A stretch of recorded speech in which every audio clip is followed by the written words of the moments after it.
दोस्तों, तो हमने हमारी ट्रेड लगा दी है और आज भी जो ट्रेड ली है मैंने वो कल की तरह ही रिवर्सल ट्रेड प्लान करी है। कल से जहाँ से मार्केट पलटा था, कल हमें हुआ था प्रॉफिट।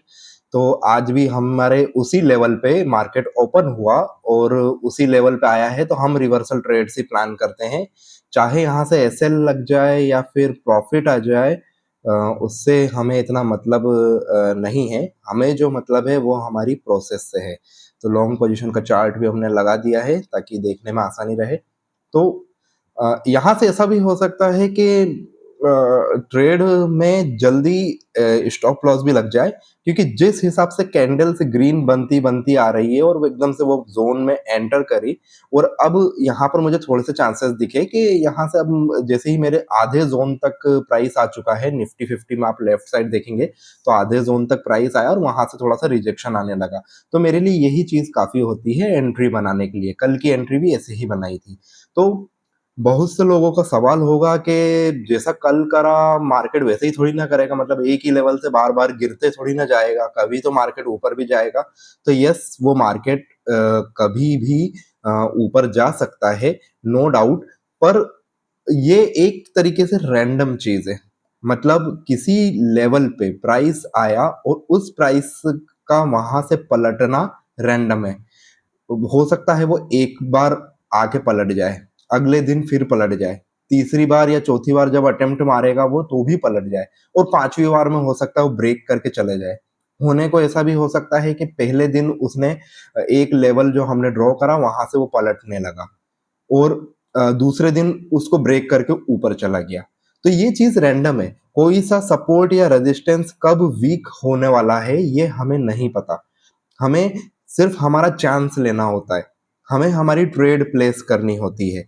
बायर्स में कितना दम है, सेलर्स में कितना दम है, ये चीजें इतना एनालिसिस हम इस ट्रेड में इस रूल्स के अकॉर्डिंग तो नहीं करते। कल यहाँ से मार्केट बहुत अच्छा खासा गिरा था, तो डेफिनेटली एक चांस है कि यहाँ से फिर गिर सकता है। मैंने क्या कहा, चांस है, कंफर्मेशन नहीं है, श्योरिटी नहीं है। सारी ट्रेड्स हमारी सिर्फ और सिर्फ जो हमने एनालिसिस करा होता है, जो सपोर्ट और रेजिस्टेंस ड्रॉ किए होते हैं, वहां से रिवर्सल पे ट्रेड लेते हैं। तो यहाँ से डेफिनेटली एक पुश आ रहा है, नीचे का पुश आ रहा है, तो मैंने एंट्री यहाँ से ले ली। अब डेफिनेटली हो सकता है कि मैं एक ही कैंडल पूरी सर्वाइव ना कर पाऊं, जैसे कि ये एक कैंडल में अभी भी एक मिनट 40 सेकंड का क्लोज होने का एक अभी भी टाइम बचा हुआ है। तो यहाँ पर कुछ भी हो सकता है। तो इधर से मार्केट पूरी तरीके से वापस अपने अगेंस्ट जा सकता है, और जो कि जाता हुआ दिख रहा है। पर जैसा कि हमने कल के वीडियो, अगर आपने नहीं देखा तो उस वीडियो को जाके देखो, डे 9 काफी इंटरेस्टिंग था। हमारे ऐसे ही स्टॉप लॉस के नजदीक आके वापस से मार्केट पूरा पलट गया, हमारी खुद की सोची हुई डायरेक्शन में चलने लगा, और उसने हमें कल प्रॉफिट दे दिया, कि जो कि एक अनएक्सपेक्टेड चीज होती है किसी बिगिनर के लिए, कि हमारे बिल्कुल एसएल के नजदीक आने लगा था। हमें लगा था एक पल को कि आज तो ये तोड़ देगा। और जबकि कल का मार्केट का भी आप लेफ्ट साइड में देखो तो प्राइस एक्शन वही दिख रहा है। मार्केट खुला बिल्कुल ग्रीन, और हमारे लेवल के नजदीक आया, तो वहां से थोड़ा सा नीचे आया। हमारे कल जो है 3,000 का प्रॉफिट दिखाया, और 3,000 का प्रॉफिट दिखाने के बाद वो रिवर्सल चलने लगा, मतलब हमारे अगेंस्ट में जाने लगा। तो एक पल को तो ऐसा ही लगा था कि ये मार्केट ने यहाँ से एक जो सपोर्ट दिख रहा था 24,120 का जो सपोर्ट था कल, वहां से वापस मार्केट ऊपर पलट रहा है। तो कल भी एक सिनेरियो ऐसा बना था कि स्टॉप लॉस गया, आज तो इसने स्टॉप लॉस ले लिया। तो सिनेरियो आज भी वैसा बन सकता है कि हमारे स्टॉप लॉस को ले ले या फिर नहीं ले, कुछ भी हो सकता है। Everything is random. ठीक है, हमने बस हमारा चांस लिया है।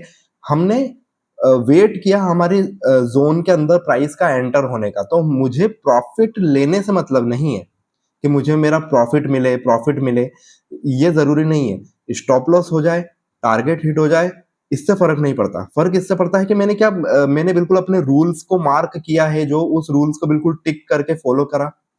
तो यस, मैंने बिल्कुल रूल्स को फॉलो करा, मैंने मेरे डिसिप्लिन को फॉलो करा, मैंने मेरी साइकोलॉजी को स्ट्रांग रखा। और आज जो मैंने ट्रेड ली है वो मेरे इमोशंस के बहकावे में आके नहीं ली है कि कुछ ट्रेन छूट रही है तो उससे मैं ले लूं। नो, मैंने अपना पूरा डिसिप्लिन के संग लिया, तो आज मैं सक्सेसफुल हूं। मेरी जो साइकोलॉजी है, जो मेरी कंसिस्टेंसी है, जो मैं पिछले 60 डेज़ से फ़ॉलो कर रहा हूँ, 60 ट्रेडिंग डेज़ से, तो वो कंसिस्टेंसी ने काफ़ी मेरी एक्यूरेसी को इम्प्रूव करा है। तो जो अ, करीबन अभी का जो रिकॉर्ड है, जो गूगल शीट भी आप देख पा रहे हैं, तो गूगल शीट में आप देख सकते हैं कि हमें काफ़ी अच्छा प्रॉफ़िट में हम एंड कर रहे हैं। अप्रैल महीना हमारा प्रॉफ़िट में एंड हो रहा है।